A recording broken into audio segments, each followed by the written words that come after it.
처음에는 돈만 벌면 좋을 줄 알았는데 매출이 일어나기 시작하면 겪는 이제 어려움들이 있습니다. 뭘까요? 처음 매출 낼 때는 되게 열심히 해요. 그 다음에 매출이 많이 나기 시작하면 지치기 시작하는 단계가 오거든요. 첫 번째로 직원이 늘어날수록 내 일이 더 많아져요. 그 대표가 없으면 회사가 멈추고 직원들한테 일 맡기면 불안하고 또 언제까지 이렇게 일해야 되나 생각 들고 성장이 무서운 거죠. 오히려 매출이 더 늘어나면 매출은 오르는데 돈은 안 납니다. 이걸 내가 언제까지 이렇게 할 수 있지? 그 현타 느끼고 있는 대표님들 되게 많거든요. 좋은 직원도 오래 버티지 못하고 동기부여적인 문제, 그리고 우리 회사의 진짜 가치, 이 회사를 결국에 매각하려는 사람들 있잖아요. 그러니까 그분들이 가지고 있는 핵심이 내 회사를 잘 키워서 팔고자 하는 거고, 근데 내가 없으면 돌아가지가 않으니까 팔지를 못하는 경우들이 많아요. 이것도 이후에 디테일하게 좀 얘기를 나누겠습니다. 요때 이 개념이 필요합니다. 장사와 사업의 차이는 뭘까요? 문제 해결해 주는 게 본질이란 건 내가 이해했어. 그러면 장사랑 사업의 차이는 또 뭐냐 이거죠. 뭐라고 생각하세요? 장사와 사업의 차이. 장사는 대표님의 시간과 노동력을 써서 돈을 버는 거고요. 사업은 구조와 시스템이 돈을 벌어다 주는 거예요. 그래서 한마디로 기업의 본질은 문제를 해결하는 시스템을 만드는 게 핵심이다. 시스템이라 하면 한마디로 매뉴얼이에요. 비유로 하자면 맥도날드를 들 수 있어요. 맥도날드는 그날 첫 취업을 해도 똑같이 일할 수 있어요. 왜냐? 모든 것들을 정량화시키고 매뉴얼화 시켰거든요. 그럼 이렇게 질문하시는 분들이 있어요. 그렇게 다 통제 가능한 걸로 어떻게 만드냐, 일이란 게 항상 벌어지는 문제인데, 근데 그게 가능하다는 말씀을 드리고 싶어요. 그게 왜 가능하냐? 나중에도 제가 말씀드리지만 지금 위를 한번 볼게요, 여러분들. 그리고 이 불이 어떻게 한시도 끊기지 않고 계속 들어오나요? 지금 차 타고 가시는 분들도 계시던데 차를 한번 보세요. 차가 어떻게 그렇게 통제 가능하게 움직여요? 그 복잡한 시스템이.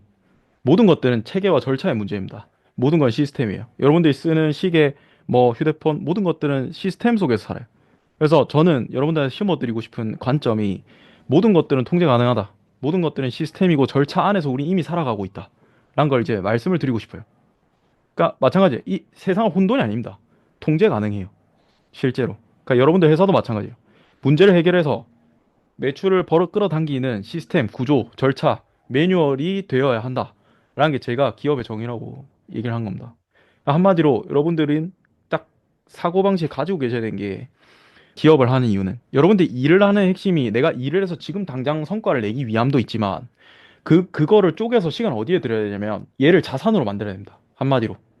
내가 일을 하지 않아도 문제가 절로 해결되는 그 시스템을 구축하는 데 그 시간을 들여야 된다 하는 거죠.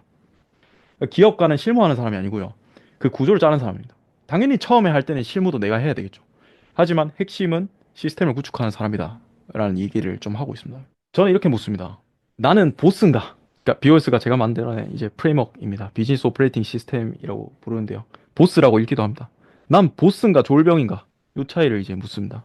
쫄병일 때 어떤 일이 이제 벌어지냐면 현실적인 손해를 제가 좀 꼽아봤어요. 제가 다 겪었던 이제 포인트고 시행착오를 되게 많이 겪었습니다. 지금도 저는 6, 70시간 일합니다. 근데 그 일을 실무에 쓰기보다도 매뉴얼을 짜는데 시간을 정량적으로 드립니다. 그게 나의 미래 자유를 가져다 줄 걸 알거든요. 연봉 1억이면 시간당 단가가 5만 원 정도입니다. 하루 그냥 9시간 일한다고 봤을 때. 그럼 여러분들 10분의 시간이 만 원이라고 봐야 돼요. 그럼 되게 크죠? 러프하게. 그거 잃는 비용 따지면 연간 잃고 있는 비용 되게 큰 겁니다. 보이지 않는 거죠. 결국에는 위임을 해도 결국 직원들을 잃게 되는 케이스들. 이런 거 봤을 때 교육 다 시켜놓고 이런 이탈하는 케이스들. 이런 것도 되게 많을 수 있거든요. 또 전략은 있는데 이게 실행값으로 안 넘어가는 케이스. 이런 케이스도 결국 실행하는 데 있어서 매뉴얼의 문제입니다. 그러니까 고객 경험, 계속 CS 같은 것들 늘어나고 이런 것들을 일관되게 처리할 수는 없고 이런 게 되게 계속 생기는 거죠. 그리고 대표가 이런 상황에 겪는 거는 나 언제까지 해야 되지? 나 진짜 힘들다. 이거 언제까지 해야 되지? 이게 딱 돈이 벌리고 풍요가 발생하는 시점부터 이 고민하기 시작한. 당연히 처음에 위기의식 있을 때는 이런 생각 못 해요. 닥치는 대로 일을 하는 거지 그냥 뭐. 그래서 저는 항상 묻습니다. 근데 그런 시간에도 난 보스인가 아니면 졸병인가 이걸 이제 계속 물어요. 그래서 여러분들이랑 공유하고 싶은 거는 이런 철학을 바탕으로 만든 BOS라는 도구입니다. 비즈니스 오퍼레이팅 시스템이라는 툴이고요. 그러니까 핵심은 대표 없이 돌아가는 회사를 만드는 경영 원칙, 6가지 경영 원칙이다라고 보시면 됩니다. 제가 시행착오를 좀 같이 공유를 드릴게요. 저는 스타트업들 되게 많이 했습니다. 축구 사업도 했었고, 출판 사업도 했었고, 여러 가지 제가 출판사를 하면서 컨텐츠 있으신 분들이랑 비즈니스를 스타트하는 거에 대해서는 자신이 있었어요. 항상. 그래서 초기 매출을 이끌어내는 데는 되게 큰 자신이 있었는데, 지금 제가 그 일들을 다 하지 못하고 있는 이유가 뭘까요? 결국에. 그러니까 저는 꿈이 있었어요. 스타트업들이 시작할 수 있는 데 있어서 가장 로스를 줄이겠다. 그래서 왜 제가 22기까지 기획 강의를 했습니다. 문제 해결력 기르는 강의들. 그런 큰 꿈들을 가지고 있었는데 너무 바쁘고 현타가 오고 너무 힘들었어요. 아침에 일 나가는 것도 힘들고 고객들이 더 찾아오는 것 자체가 좀 무서울 지경이더라고요. 왜냐하면 고객이 더 오는 것 자체가 내 실무 시간이 더 늘어나 버리니까 출판할 때도 또 완벽주의 성향이 있으니까 A to Z로 다 출판할 때도 봐줘야 되는 그러니까 일이 들어온 게 무서운 거예요 그때부터. 그러니까 제 마음이 밀어냈던 것 같아요. 그때 직원이 11명까지 늘어났었어요. 그래서 고정비도 넘어가고 버티기가 힘들더라고요. 근데 직원들은 말 안 듣고 진짜 처음에 이 친구만 있었으면 좋겠다 생각했는데 나중에 이 친구만 보면 화딱지 나서 못 버티겠고 막 이런 경우들이 너무 많이 생겼단 말이죠.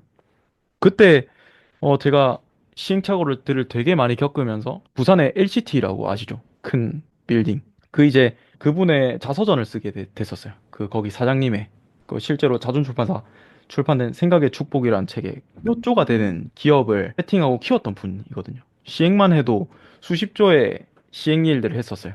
시행이라는 거는 되게 많은 기업들이랑 협업을 해야 되는 구조거든요. 소방, 감리, 뭐 건설. 근데 그런 사람들을 어떻게 다 컨트롤하고 관리하냐? 라는 게 제 물음표였겠죠. 근데 그분이 얘기한 게 저한테 그 당시에 또 얘기해 줬었던 게 경영은 경험이라기보다도 원칙의 문제다. 매뉴얼의 문제고 그 원칙을 제대로 세워놓는 거의 문제야. 라는 얘기들을 했습니다. 그리고 제가 그때 되게 큰 이제 깨달음을 얻었었죠. 아, 나는 내 회사에 원칙을 세워줬던 적이 있나? 그때가 한 4년 전, 이제 4년 차 이제 넘어가네요. 그때 두 분 앉혀놓고 이 BOS 첫 번째 아이디어에 대해서 얘기했었던 기억이 나는데요. 그때부터 고민을 지금까지 해왔던 것 같아요. 어떻게 회사를 매뉴얼화 할 수 있을까? 스타트업 하는 단계에서는 당연히 매출을 발생시키는 단계가 필요하다. 그 다음 스텝은 뭐냐? 우리 회사를 자산으로 만들고 내가 없어도 돌아가는 장치로 만드는 게 필요하다. 그래서 그 프레임워크들을 배우고 경험하면서 제가 그 180억 규모 되는 이제 교회 설계 프로젝트 매니징을 하고 또 해외 건축 프로젝트 매니징 일도 했습니다. 그러면서 이제 자금이랑 만나서 서울에 와서 이 일까지 이제 하게 된 저는 이런 분들한테 추천드려요. 내가 언제까지 이 일을 해야 되지? 나 이거 평생은 못할 것 같은데 이고 믿는 사람들은 무조건 이해하면 좋다. 예. 그래서 시스템이 바뀌어야 된다. 이게 본질이에요. 내 삶이 바뀌려면 내 삶에 내가 그때그때 대처했던 것들을 다 매뉴얼화 해 놓을 수 있어야 된다. 예, 그런 절차로 만들어 놓을 수 있어야 된다. 그래서 모든 것들이 내가 인지 가능하고 통제 가능한 영역으로 넣어야 된다.가 핵심이에요. 네. 여러분들이 기업가 대표가 됐다고 상상해 볼게요. 되게 큰 기업에. 그 사람이 허드렛 일까지 다 할까요? 절대 아니겠죠. 하나하나 위임해 나갔던 거예요. 거기에는 무조건적으로 따르면 되는 그런 어떤 절차 원칙도 있다. 예, 그걸 만드는 게 이제 BOS라고 보시면 될 것 같습니다. 그 구체적인 이제 도구들을 여러분들한테 지금부터는 좀 구체적으로 한번 말씀을 좀 드릴게요. 그래서 여러분들이 적으시면서, 지금까지는, 아, 그래, 매뉴얼이란 게 왜 필요한지는 알겠어. 그럼 그게 어떻게 구성돼 있는데? 라는 이제 질문을 보면서, 제가 오늘 이 프레임워크를 진짜 디테일하게 설명할 수는 없을 거예요. 그래서 간략하게 짚고 넘어가도록 하겠습니다. 첫 번째는 이거예요. 여러분들이 항해하면서 가장 처음으로 겪게 될 문제는 뭘까요? 여러분들이 지금까지는 이 바다에 돛담배 타고 나왔을 수 있겠죠. 근데 직원이 한두 명 생기기 시작한다? 그러면 그때부터 해야 되는 거는 조직 전체의 마음과 뜻을 하나로 모으는 게 그걸 저는 이제 북극성이라고 비유를 했어요. 첫 번째 경영원칙은 북극성이 있어야 된다는 겁니다. 조직의 뜻과 마음을 하나로 모을 수 있는 도구가 이제 북극성입니다. 이게 조직에 있어서 가장 첫 시작이에요. 북극성의 목적은 여러분들 머릿속에 있는 비전, 두루뭉실한 그 비전을 실제로 끄집어내서 굳이 문서화시켜 놓는 거예요. 왜냐? 사람들은 써서 눈에 보여야 믿습니다. 믿어야 행동할 수 있어요. 그리고 사람들은 이걸 굳이 꺼내서 문서화해야 그에 맞는 패턴을 찾아요. 내가 이 목표를 달성하기 위한 방법들이 보이기 시작하는 거예요. 조직원들한테도 마찬가지입니다. 여러분들 아무리 말을 한다고 해도 말은 잊혀지거든요. 굳이 끄집어내서 문서화해야 돼요. 그리고 이 문서화할 수 있는 프레임워크가 있는데요. 북극성을 찾으려면 비유로 북두칠성을 찾으면 된다고 그럽니다. 비유입니다, 비유. 이것도 막 논리적으로 따지려고 안 하셔도 돼요. 네. 북두칠성을 보면 그걸 이으면 이제 북극성을 찾을 수 있다고 하더라고요. 오늘은 좀 빠르게 지나가겠습니다.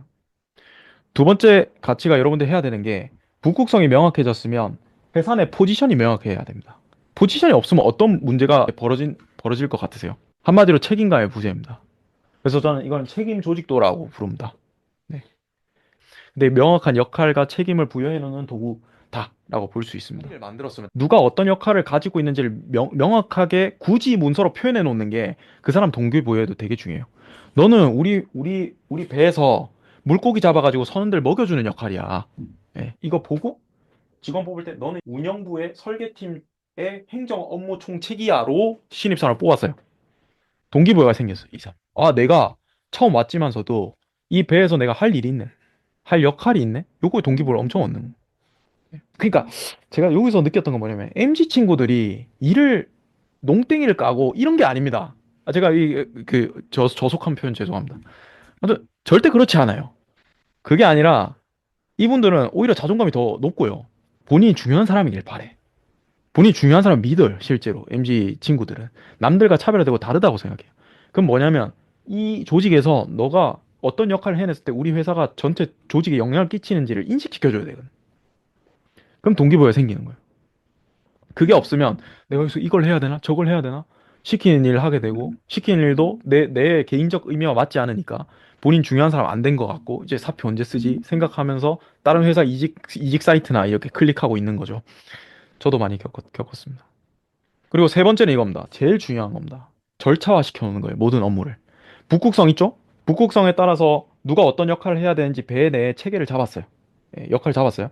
그러면 그 업무들을 어떻게 추진해야 되는지 이 사람이 보고 실행할 수 있도록 문서화해 놔야 돼요.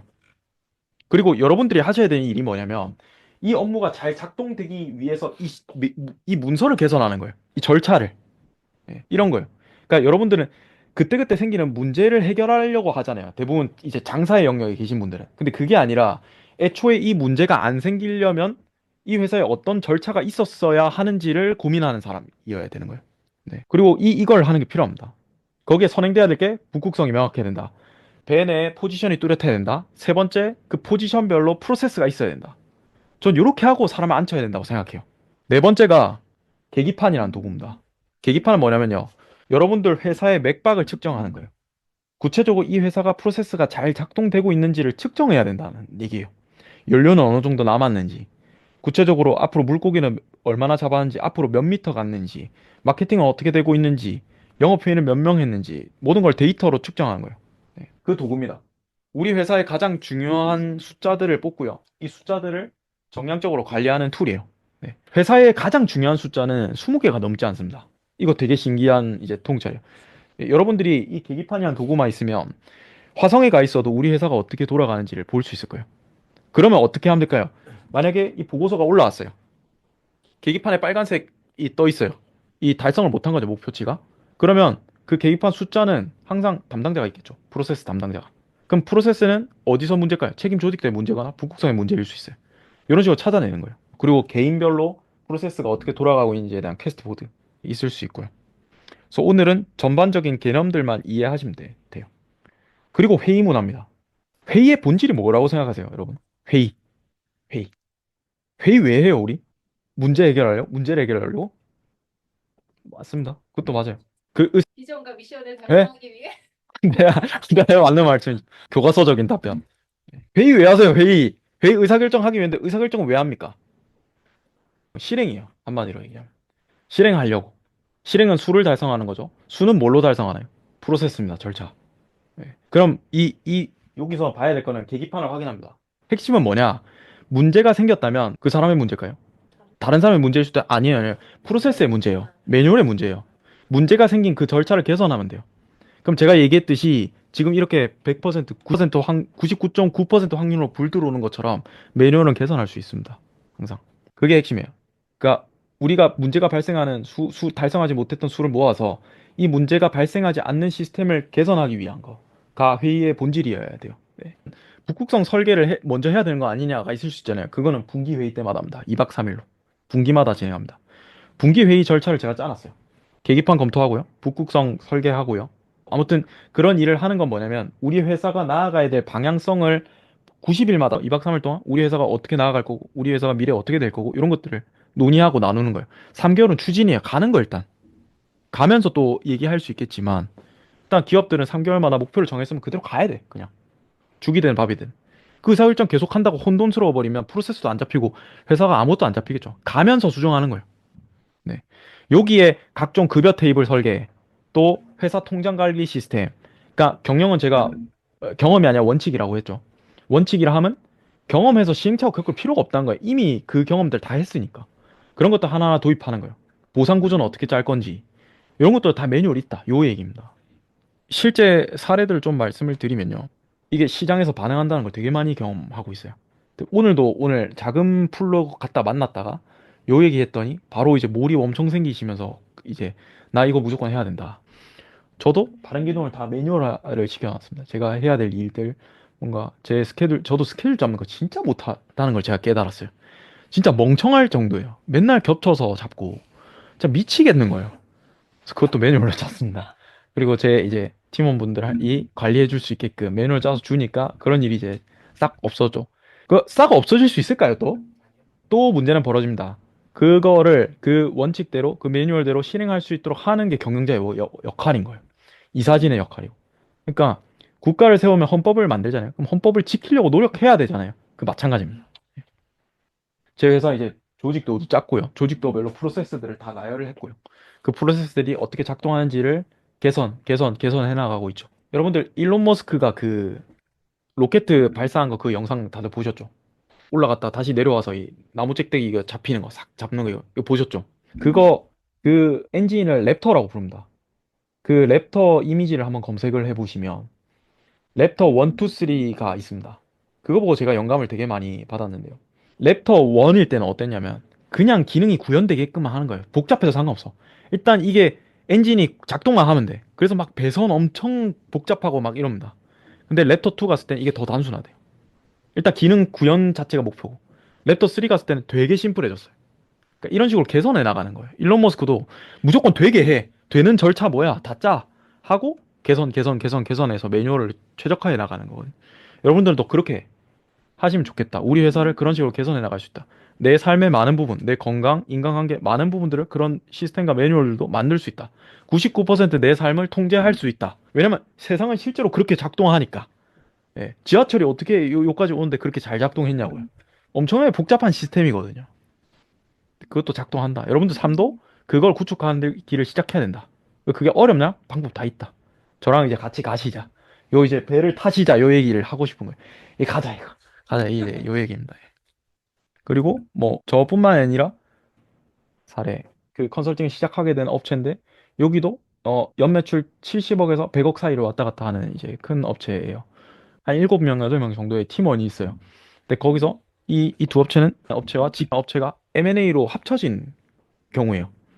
그래서 같은 회사 안에 있는데 회사는 두 개인 거나 마찬가지예요. 그럼 이 책임 조직도부터 가장 먼저 설계했어요. 이 쉽게 말하면 배 안에 노 젓는 사람이 오른쪽 왼쪽이 달라. 서로 생각이 안 맞아. 그러면 어떻게 될까요? 배가 가나요? 안 가요. 배가 뺑뺑 돌기도 하고 뒤로 가기도 앞으로 가기도 대표가 얘기하면 다르게 가고 이렇게 되는 거예요. 그래서 책임 조직부터 개편했어요. 구조조정인 거죠. 쉽게 말하면. 예, 구조조정이 이런 의미예요. 뺄 거 빼고 있어야 될 것들 다 조율하고 그래서 팀을 통합했어요. 뭔가 이런 일들을 이렇게 했습니다. 그러니까 항상 회사는 우리 회사가 성장하기 위한 구조가 우선이어야 돼. 대부분 사람들은 사람 먼저 생각하거든요. 사람한테 포지션을 주려고 해. 그게 아니라 구조 우선 사람을 앉힌다로 가야 돼. 요게 풀리고 나니까 회사가 매뉴얼화 되기 시작했어요. 왜냐면 이 사람들 하루 이틀 일하는 사람들 아니거든요. 머릿속에 절차 다 있어요. 요걸 굳이 빼내서 문서화시키고 프로세스화 시켰어요. 그러니까 어떻게 될까요? 여러분들이랑 할 게 나의 시간과 에너지를 어디다 드리고 있는지를 사실 생각해야 돼요. 네. 그리고 나는 내 시간과 에너지를 내가 보스가 되는데 쓰고 있는지 아니면 내가 그냥 실무자로서 이제 졸병으로서 일하고 있는 건지 요걸 이제 잘 생각을 하셔야 되는 부분이 있어요. 그러니까 회사를 키우는 것도 절차고 다 절차입니다. 다 매뉴얼이고 다 프로세스예요. 그거를 구축하기 위해서 미래의 시간을 들여라 이겁니다. 그래서 나는 보스인가 졸병인가 이걸 계속 되물어야 돼요. 여러분들 하나만 남았으면 좋겠어요. 나는 보스인가 난 졸병인가 요것만 그냥 하나만 남았어. 집에 가시면서 난 보스인가? 그럼 BOS? 이렇게 떠올리시면 좋을 것 같아요. 예. 그리고 여러분들이랑 같이 가고자 하는 길은 이제 월드 베스트 보스가 되자. 예. 세계 최고 보스가 되자. 요 길을 가자. 이제 요겁니다. 이제 슬 마무리하면 좋을 것 같은데요. 저는 이 난파선이 되는 경험을 좀 많이 해봤기 때문에 난파선이 되지 않으시길 바랍니다. 하면서 월드 베스트 보스의 삶의 방식, 월드 베스트 보스가 되자. 네, 여기까지입니다.